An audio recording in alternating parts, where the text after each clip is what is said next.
전국의 연일 가마솥 더위가 기승을 부리는 가운데 더위로 인한 사고가 끊이질 않고 있습니다. 온열 질환자도 급증하고 있다는 소식 앞선 보도에서 전해드렸는데요. 관련해서 김경우 인제대 가정의학과 교수와 이야기 나눠보겠습니다. 어서 오십시오. 네, 안녕하세요. 네, 요즘 더워도 너무 덥습니다. 아마 오실 때도 많이 더우셨을 것 같은데 지난 수요일부터 금요일까지 3일 동안 온열 질환자가 178명이 지금 집계가 됐습니다. 장마가 끝난 이후거든요. 이렇게 급증하는 이유 좀 어디에 있다고 보십니까? 네, 온열 질환에 가장 큰 영향을 주는 변수는 외부 기온, 특히 높아지는 온도가 되겠는데요. 아무래도 이 높아지는 온도가 점진적으로 올라가면서 우리가 적응할 시간을 주지 않고 갑자기 이렇게 높은 온도가 발생했을 때, 폭염이 발생했을 때 온열 질환이 상대적으로 많이 발생하고 있고요. 해마다 또 온열 질환 발생 환자 건수는 폭염과 매우 깊은 연관이 있겠습니다. 예. 자, 이 온열 질환에도 여러 종류가 있더라고요. 어떤 질병들이 좀 있을까요? 네, 온열 질환 하게 되면 우리가 더위에 노출됐을 때 생길 수 있는 다양한 증상과 여러 질환들을 다 포함할 수 있겠는데요. 이렇게 더위에 노출됐을 때 인체가 적응할 수 있는 적절한 체온을 유지하는 기능이 매우 중요한데 그 체온을 유지하지 못했을 때 내부 온도가 심하게 올라가면서 생기는 열사병, 아니면 너무 땀을 많이 흘리고 탈수가 되고 뭔가 피곤하고 어지럽고 쓰러질 것 같은 열탈진, 이런 것들이 대표적이 되겠고요. 그 밖에도 이제 태양에 너무 노출됐을 때 피부가 화상같이 입으면서 피부 부종이 생긴다든지, 아니면 혈압이 떨어지면서 일시적으로 실신을 하는 열실신이라든지 하는 것들이 다양한 온열 질환들이 되겠습니다. 네, 방금 그 열사병을 언급해 주셨지만 저는 사실 열사병과 일사병이 같은 말인 줄 알고 있었는데 그게 아니더라고요. 두 질병이 전혀 다르다고 하는데 어떻게 좀 차이가 있나요? 네, 아무래도 열사병 하게 되면 가장 치명률이 높은 위험한 상황이라고 보실 수가 있겠는데요. 의식의 변화가 동반이 되는 것이 특징적이고 그 체온이 굉장히 올라가 있는 상태가 되겠는데 원인이자 결과처럼 땀이 안 나고 피부가 매우 뜨거워져 있는 상태가 특징적인 소견이 되겠습니다. 이것에 비해서 우리가 열탈진, 일사병이라고 부르는 것은 매우 땀이 많이 흘리고 두통이 생긴다든지 뭔가 좀 쉬고 싶은 이러한 피로감, 극심한 피로감과 극심한 무력감, 팔다리에 너무 기운이 없다, 쓰러질 것 같다라는 상태를 나타나는 것이 열탈진으로 볼 수가 있겠는데 이 두 가지 질병은 치명률에서 굉장히 차이가 많은데 우리가 열탈진이 있을 때 적절한 휴식과 조치를 취하지 않으면 더 진행되게 되면 열사병으로 갈 수 있는, 어떻게 보면은 더 악화된 소견으로 볼 수도 있기 때문에 우리가 경고 증상 없이 바로 의식을 잃거나 쓰러질 수도 있겠는데, 물론 이것이 이게 체온이 올라가서 생기는 열사병인지 아니면 실제로 뇌혈관 질환, 중풍이 생겨서 쓰러진 건지 아니면 다른 질환 때문에 쓰러진 것이 감별하기는 어렵지만 우리가 장시간 너무 뜨거운 더위에 노출됐을 때는 또 체온이 너무 올라가 있을 때는 열사병을 가장 먼저 의심해 봐야 되겠습니다. 네. 자, 그런데 이 온열 질환자 나이대를 좀 살펴보니까요. 아무래도 어르신들이 많더라고요. 그러니까 이런 고령이 되면 더위에도 좀 취약해질 수밖에 없겠죠? 네, 그렇습니다. 특히 이제 고령 어르신들은 더위에 적응하는 능력이 많이 떨어져 있는데요. 그러니까 기온을 감지하고 거기에 맞는 적절한 혈관 수축과 이완이라든지 땀을 흘린다든지 이런 것들이 자율신경 반응이 되겠는데 이런 것들이 좀 떨어져 있으시다든지, 또 아니면 고령이 되시면서 이제 동반되어 있는 만성 질환, 특히 이제 수분과 전해질을 조절하는 콩팥 기능이라든지 또 아니면 간 기능, 심장 기능, 심내혈관 질환 위험성들이 있기 때문에 이런 더위에 노출됐을 때 적응 능력이 떨어진다고 볼 수도 있겠고요. 또 아무래도 상대적으로 이제 농어촌 같은 데서 장시간 근로하시는 분들이 상대적으로 또 고령의 어르신들이 많기 때문에 또 폭염의 노출 위험이 또 상대적으로 많은 것을 추정해 볼 수가 있겠는데, 상대적인 통계이기 때문에 전 연령층 언제든지 누구에게나 생길 수 있다는 것은 항상 유념하셔야 되겠습니다. 네. 자, 여러 가지 온열 질환의 종류를 언급해 주셨는데 보통은 어떤 증상들이 좀 나타나나요?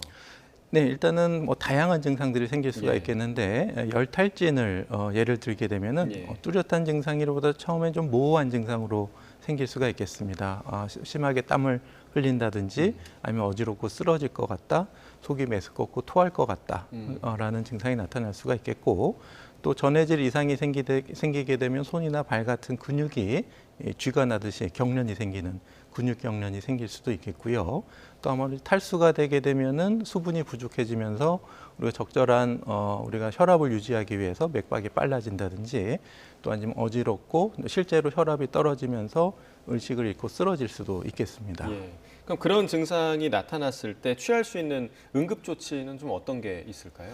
네, 우선 좀 몸에 뭔가 이상을 느끼고 피로감을 느낄 때는 즉시 중단하시고 예. 시원한 곳으로 옮기셔야 되겠고 또 수분을 부족한 것을 충분히 보충해 주시는 것이 매우 중요하겠는데요. 예. 만약에 좀 괜찮겠지 하고 피로감을 억지로 이기고 또 무리하시게 되면 더 진행할 수 있기 때문에 굉장히 주의가 필요하고 또 규칙적으로 휴식을 취하고 또 규칙적으로 수분을 섭취하시는 것이 매우 중요하겠습니다. 이것은 목이 마르지 않더라도 갈증을 느끼기 전이시라도 수분을 잘 드셔서 일정한 소변량이 잘 나오고 있는지 확인해 보셔야 되는데 우리가 탈수가 되게 되면 소변량이 줄고 소변이 진해지기 때문에 이런 현상이 생기면 내가 좀 수분이 부족하구나 생각하시고 수분을 계속 드셔야 되겠고요.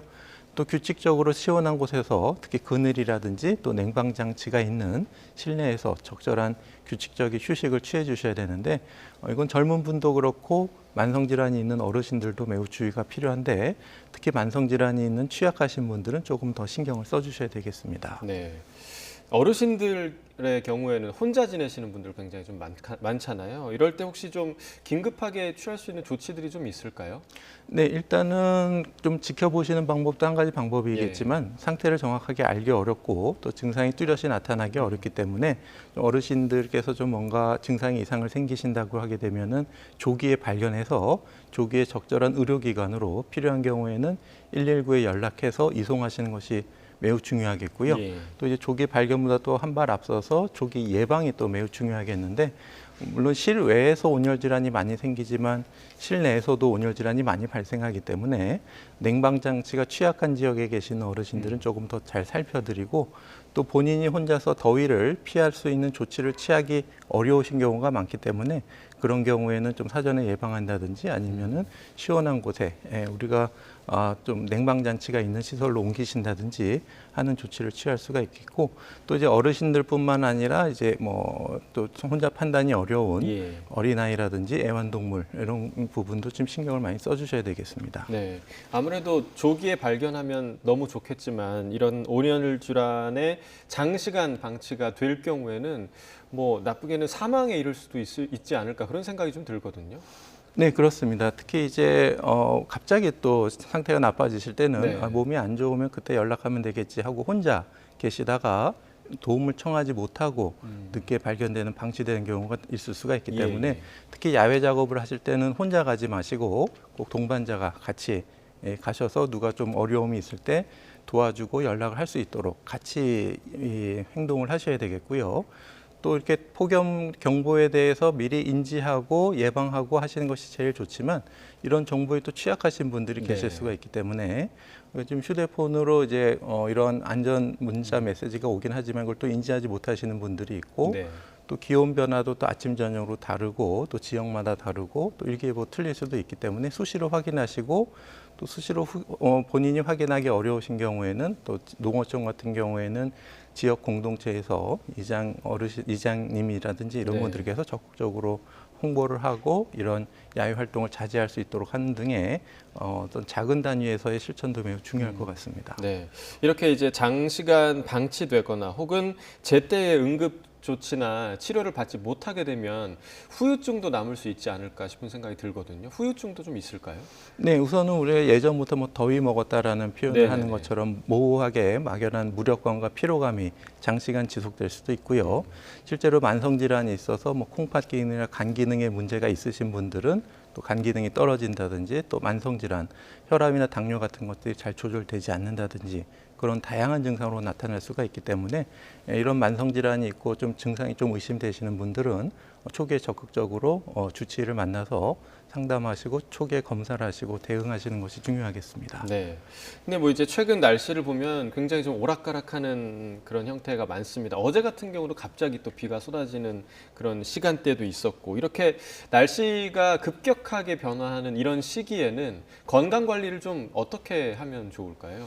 네, 뉴스 보도를 통해서 많이 접하셨겠지만 이제 온도 자체로 폭염에 노출돼서 여러 가지 사고를 겪으시는 분도 있고 네. 또 말씀하신 것처럼 여러 가지 사고, 특히 이제 수해 재난으로 인해서 또 피해를 입으신 분도 많기 때문에 이러한 일기예보나 수해 제보 같은 것들에 항상 귀를 기울이시고 정보를 잘 습득하시는 것이 매우 중요할 것 같고요. 특히 이제 만성질환이 있으신 분들은 만성질환 관리가 매우 중요하기 때문에 이런 폭염에 노출되지 않도록 하시는 것이 매우 중요하겠고, 자기 건강관리 상태를 한 번 더 살펴보시는 것이 중요할 것 같고요. 또 실내에서는 또 이제 지나치게 습도가 또 높아지게 되면 여러 가지 진균이라든지 세균 번식 가능성이 많기 때문에 적절한 환기나 실내 청소 이런 것들도 함께 힘써 주시는 것이 좋겠습니다. 네. 뭐 불가피하게 이제 야외 활동을 해야 되는 그런 상황들이 있지 않습니까? 지금도 또 휴가철이라서 많은 분들이 야외 활동 하실 텐데 이럴 때는 좀 어떤 점을 주의하면 좋을까요?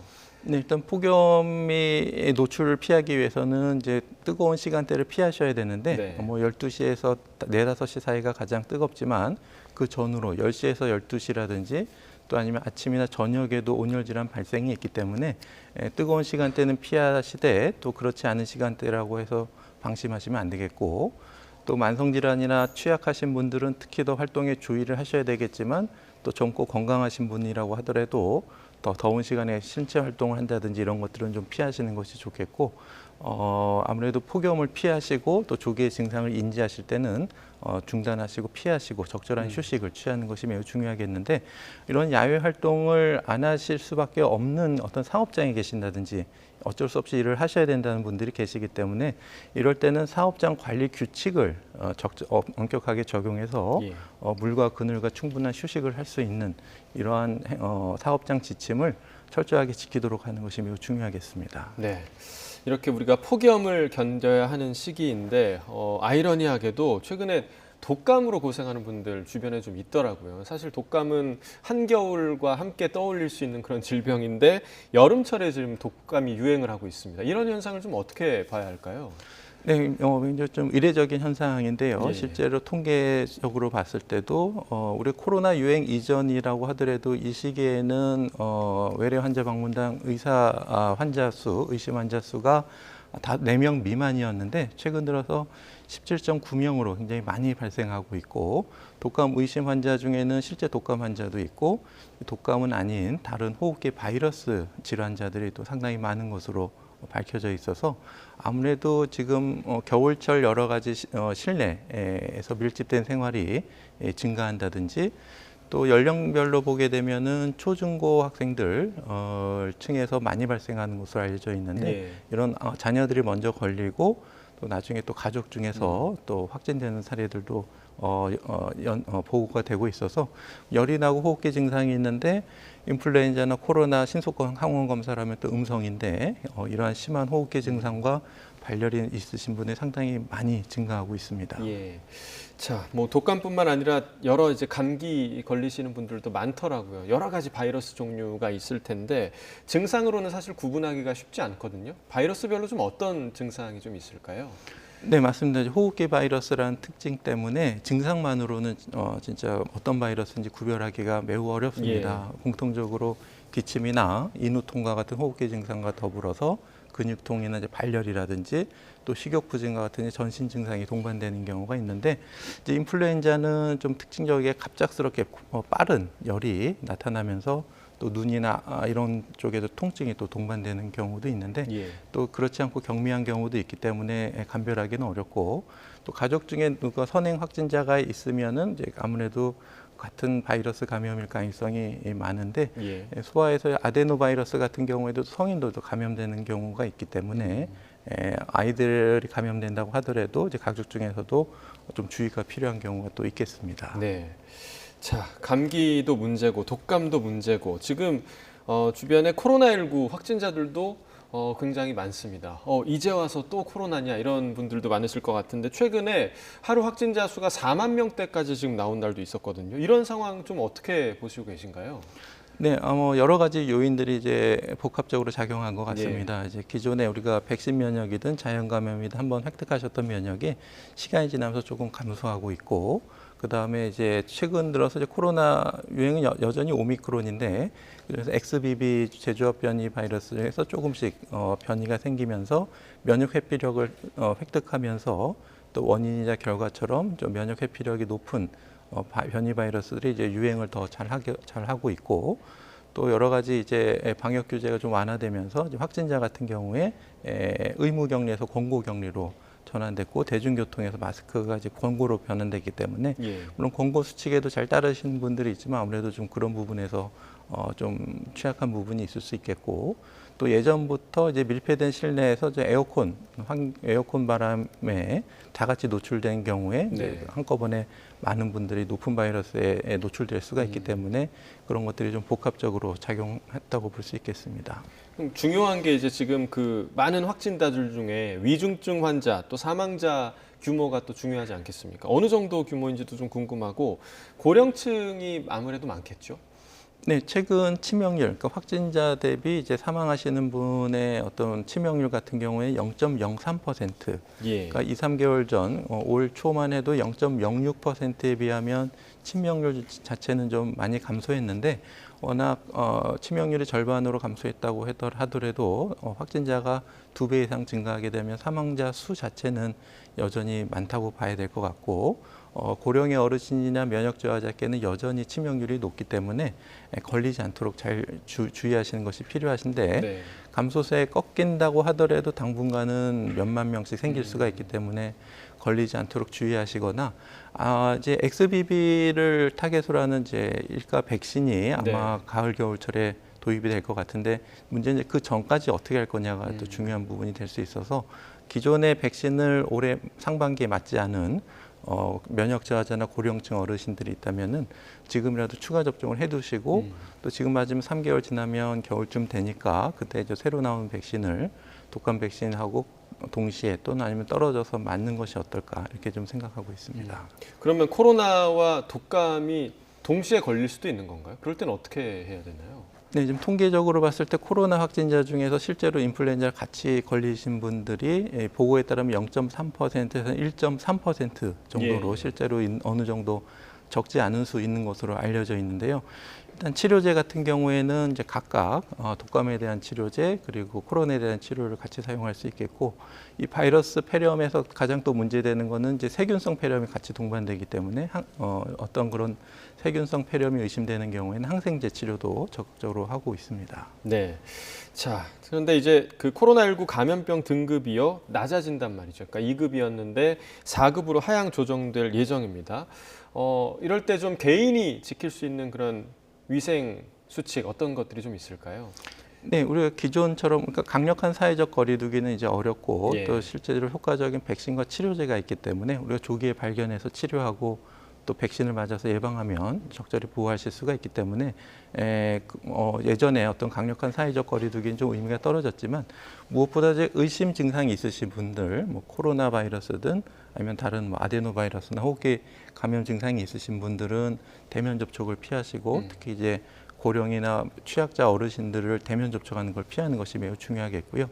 마스크 착용 매우 중요하고 또 감염자뿐만 아니라 또 위험하신 분들도 착용하시는 것이 좋겠고 또 손 씻기를 잘 하시고 하는 기존적인 기초로 기본적인 방역 수칙으로 돌아가시는 것이 매우 중요할 것 같습니다. 네, 코로나가 사실 한창 유행할 때 늘 매일매일 듣던 얘기인데 우리가 다시 한번 좀 상기시킬 필요가 있을 것 같습니다. 여름철 질환과 관련해서 김경우 교수와 이야기 나눠봤습니다. 고맙습니다. 네, 감사합니다.